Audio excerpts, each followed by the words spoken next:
વડોદરા મહાનગરપાલિકા દ્વારા RCC road બનાવવાની શરૂઆત 20 વર્ષ સુધી શાંતિનો દાવો, 6 વર્ષ શહેરમાં પડતા ખાડાથી મળશે છુટકારો. કરોડો રૂપિયાના ખર્ચે ડામરના રોડ બનાવ્યા બાદ હવે પાલિકા બનાવશે આરસીસીના રસ્તા. કમર તોડ રોડથી મળશે છુટકારો.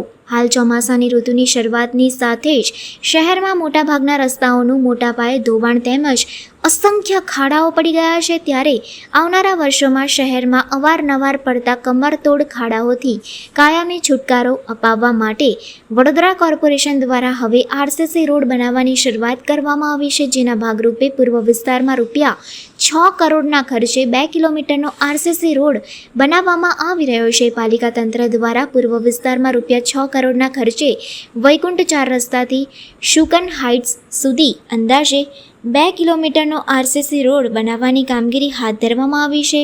અગાઉ આ રોડ ઉપર પાણી ભરાઈ જતા હતા, જેના કારણે લોકોને પારાવાર મુશ્કેલીઓનો સામનો કરવો પડતો હતો. આથી કોર્પોરેશન દ્વારા આ રોડને આરસીસી બનાવવાનું નક્કી કરવામાં આવ્યું હતું. જેના ભાગરૂપે આજે આ રોડ પર ડ્રેનેજ, પાણી સહિતની કામગીરી, રોડની કામગીરી પહેલાં પૂર્ણ કરી દેવામાં આવી છે. મતલબ કે આવનારા સમયમાં સંભવત ડ્રેનેજ કે પાણીની લાઈન અથવા તો કોઈ પણ કારણોસર રોડને નુકસાન ન થાય તે માટેનું પણ આયોજન કરવામાં આવ્યું છે.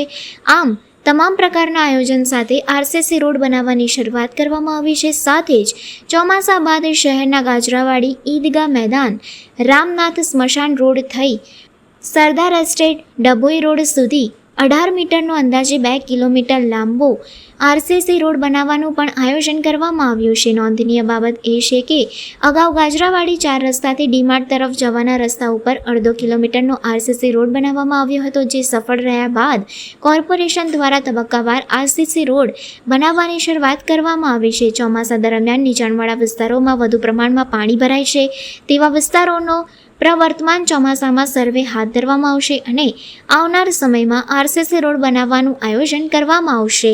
હાલમાં મુખ્યત્વે વડોદરા શહેરની અંદર પૂર્વ વિસ્તારમાં આવા અમુક પોકેટ છે કે જેની અંદર પાણીનો ભરાવ વધારે થતો હોય છે અને રસ્તા વારંવાર તૂટી જતા હોય છે. એટલે એવા વિસ્તારોમાં કે જ્યાં આગળ પાણી ભરાવાના સમસ્યા વધારે છે અને વોટર ટેબલ ઊંચું છે, એવા વિસ્તારોમાં આપણે વ્હાઇટ ટોપિંગ રસ્તાની શરૂઆત કરી છે, જેમાં હાલમાં વૈકુંઠ પાસે એક કામગીરી ચાલી રહી છે. ભવિષ્યમાં આવા પ્રકારના જ અન્ય રસ્તાઓને પણ આરસીસીથી વ્હાઇટ ટોપિંગ કરવાનું આયોજન કરેલું. ના, ઇનોવેટિવ આઈડિયાઝ અને જે ટેકનોલોજી સાથે આપણે આગળ વધવાનું હોય છે, એમાં રોડ હોય કે અન્ય કોઈ પણ સર્વિસ હોય, એમાં જેમ જેમ ટેકનોલોજી આગળ વધતી હોય છે એમ આપણે ટેકનોલોજીને સ્વીકાર કરતા રહીએ છીએ અને વધુમાં વધુ લોકોને સારી સુવિધા ઉપલબ્ધ કરાવી શકીએ અને કામમાં એટલી ચોકસાઈ આવે એને ધ્યાનમાં રાખીને આપણે જે પણ નવી ટેકનોલોજીઓ છે એને એડોપ્ટ કરતા હોઈએ છીએ અને એને સાથે રાખીને લોકોના હિતમાં કામગીરી કરીએ. આરસીસી રોડ જે આગળ બનાવવાના છે તેમાં એક આયોજન એવું પણ છે કે આપણા પાસે પાણીના જે જૂના પાઇપો નીકળે છે, આરસીસીના જૂના પાઇપો નીકળે છે, એ પાઇપોનો ઉપયોગ કરીને આપણે આરસીસી રોડોમાં ડક બનાવીએ અમુક અંતરે, કે જેથી આપણને એનો સીધો ખર્ચો ના થાય અને ચેમ્બર પ્રોવાઈડ કરીએ અને ભવિષ્યમાં આસપાસના ડેવલપમેન્ટને ધ્યાનમાં રાખતા જ્યારે એને પાણી ડ્રેનેજ કે વાઈફાઈ કેબલ્સ કે અન્ય કોઈ કેબલ્સ કે એમજીવીસીએલ, જેટકો જેવા જે યુટિલિટી પ્રોવાઈડર્સ છે અને યુટિલિટી લોકોના હિતમાં આપવાની હોય, એ લોકોને આવી ડકનો ઉપયોગ કરી શકે કે જેથી બનાવેલા રસ્તા તોડવા ન પડે, એ દિશામાં આપણે આયોજન કર્યું. ડામરના રોડ કરતાં સામાન્ય રીતે આ વ્હાઇટ ટોપિંગ રોડ જે છે તે 1.5 ગણો 1.5 ટાઈમ્સ આપણે કહીએ મોંઘો બનતો હોય છે.